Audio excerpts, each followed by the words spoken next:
All right, guys, well, there she goes with the van. Finally got it fixed, so I thought I'd take a minute in this video and share with you guys what all we did and what ended up finally being the resolution, so that way other 7.3 owners, specifically 7.3 owners with E350 vans, might find some help and be able to figure out what problems that they might have with their own vans, or even truck owners. All right, so for my typical subscribers, I know that this isn't the type of content that you guys enjoy on my channel, but for those of you that are struggling with a 7.3 liter diesel and you've got some power loss issues and you're trying to find a solution, I think this video could be very helpful. All right, for those new to my channel, I'll give you a quick background on this van.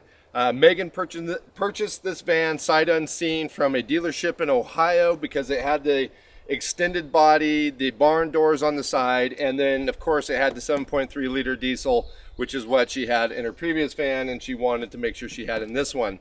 When we got it, we had it shipped to AJ's 4x4 vans. We took it for a drive to the coast and quickly realized that when we were climbing hills that it had a power loss issue. So we decided to go ahead and get the four-wheel drive conversion done, and then we figured we'd get it back to where we lived, and we had take it to a local diesel shop and have the issue resolved. Unfortunately, it was at the diesel shop for a month and a half. They weren't able to resolve the issue.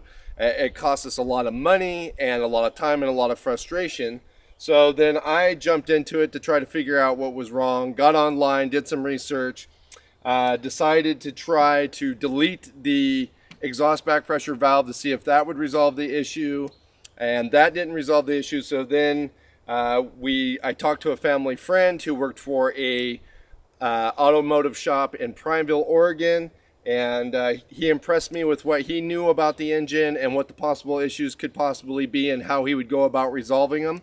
And so we sent it to him. He had it for about a day and a half, and now we have the van back and it's fully running. So if you want to know a few things about what you should look for in this type of van if you're having a power loss issue, stay with me on this video. All right, I know this seems like a simple one, but the very first thing you should check if you're having power loss issues, or your van won't start at all, or your 7.3 liter diesel won't start at all, is check your oil. These things run using a high pressure oil pump, and that high pressure oil is what runs your injectors. So if you can't get the van to start, or if it seems like it's running out of power, check to make sure that you have the recommended amount of oil in your engine, because if it's really low, the high pressure oil pump isn't going to function and you're going to have a no start situation. Another thing that I learned from my family friend is check the oil to see if the oil on the dipstick is foamy.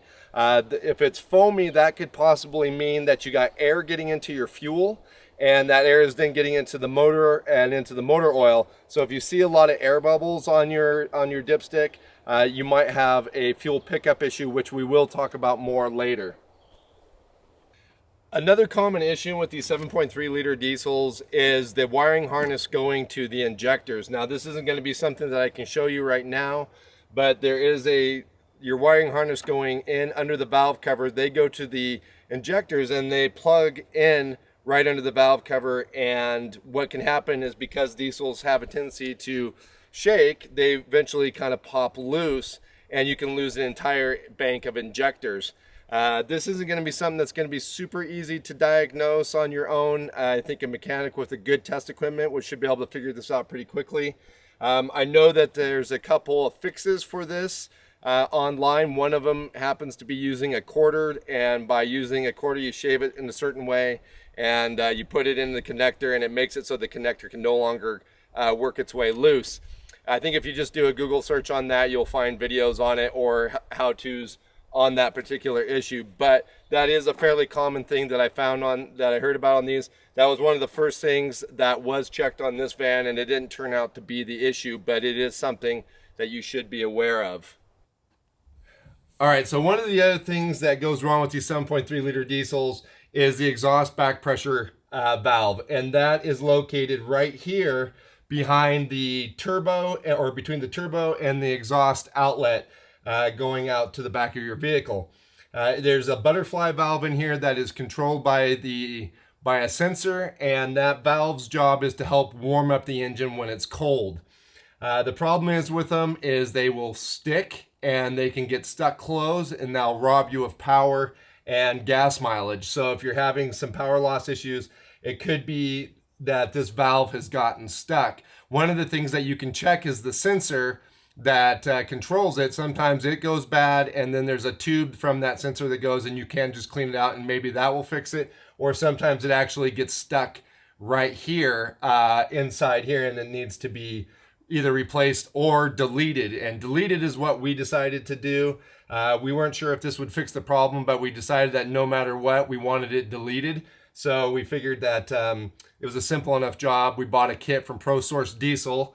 I'm not sponsored by them or anything, which is just where we bought the kit. But one of the things that you should be aware of, and the mistake we made, is the turbo setup is different than the trucks.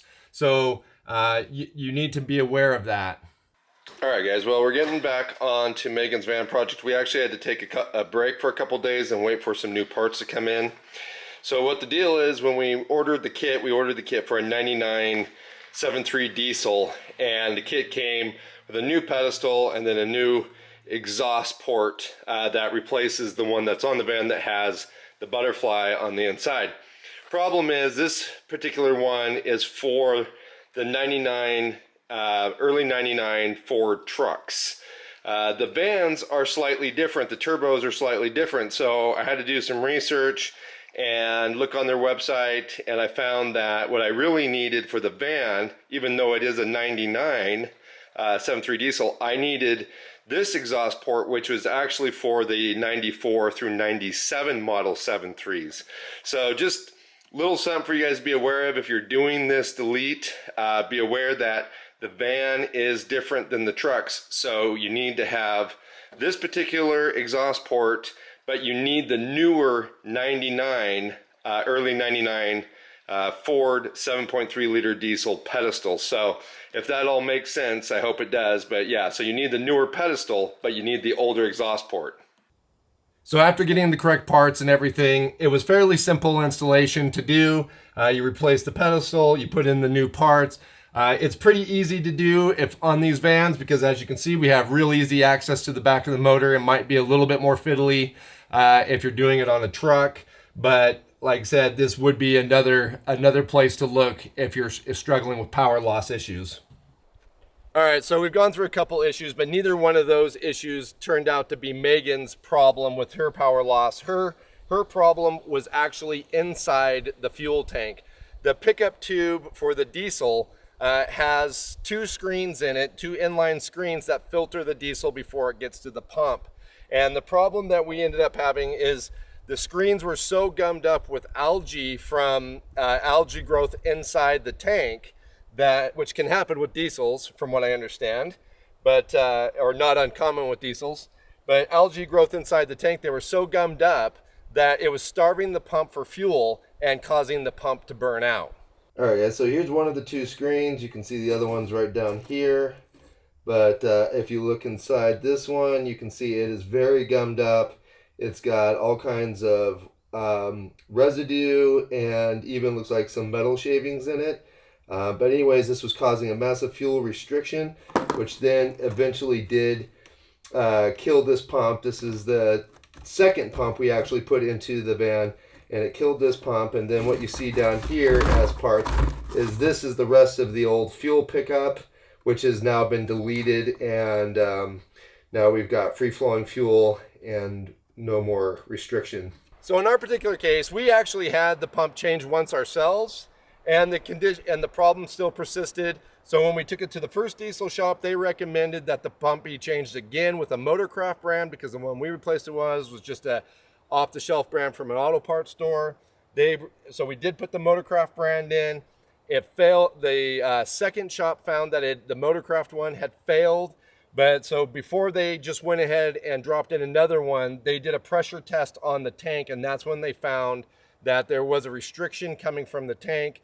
They pulled the tank, found those screens were clogged, and then we decided to delete those screens altogether, which is a pretty common fix that we found again online, that people were doing with these, because you still have a fuel filter that protects the injectors.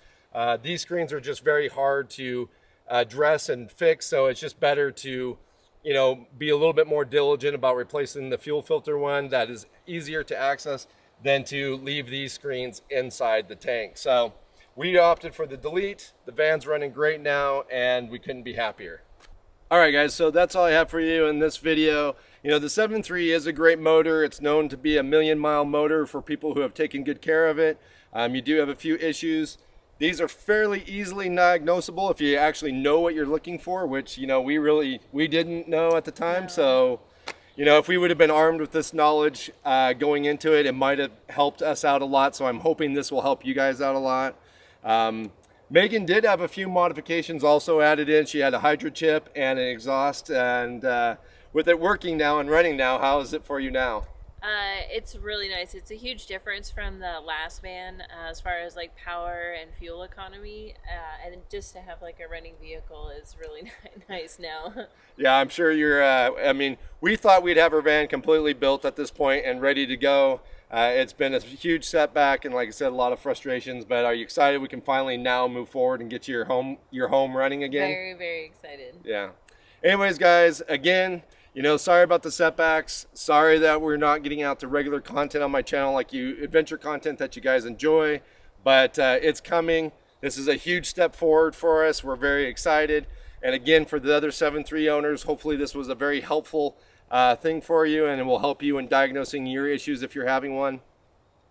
You know, one of the frustrations, really quick before we end this video, is when we were researching this is looking at forums. A lot of guys complained about similar issues, but they never told what their resolution was, and that was super frustrating. So anyways, I hope, like I said, that this will be helpful, but I also want you guys in the comments, if you guys know it's something that you've had problems with your 7.3 and that's something you did to fix it that I didn't cover here, please leave that information down in the comment section so that other people finding this video might find the solution that they're looking for if it wasn't covered here by me. Like, there's nothing more frustrating than reading through a couple, 3 pages of a forum and feeling like that there's going to be an answer at the end and the forum just dies off and there's no resolution. So anyhow, but like I said, we're going to get this thing built out. We're going to get Meagan set back into it and get back on some adventures. So if you enjoyed this video, if you found it helpful, give it a like. Like I said, leave some comments down below, and we'll catch you guys again outside.